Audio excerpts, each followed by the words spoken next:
Gempa kembali mengguncang tanah air. Kali ini gempa terjadi di Banda Aceh pada Sabtu 14 November 2020 dini hari.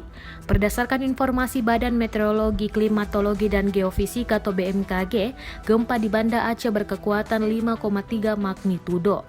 Menurut informasi BMKG, kejadian gempa Banda Aceh hari ini tidak berpotensi terjadinya tsunami. BMKG juga menginformasikan pusat gempa Banda Aceh tersebut terjadi di 30 km timur laut Banda Aceh dengan kedalaman 10 km.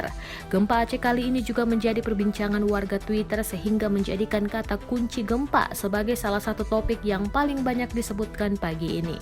Banyak dari netizen yang menyebarluaskan informasi soal gempa. Banyak juga yang menyampaikan doa bagi masyarakat Aceh dan berharap gempa tidak berkelanjutan. Gempa yang terjadi merupakan jenis gempa dangkal yang diduga akibat adanya aktivitas sesar Sumatera, tepatnya pada segmen Siaulimeum. Hasil analisis mekanisme sumber menunjukkan bahwa gempa memiliki mekanisme pergerakan geser. Jelas Daryono seperti dikutip dari kompas.com.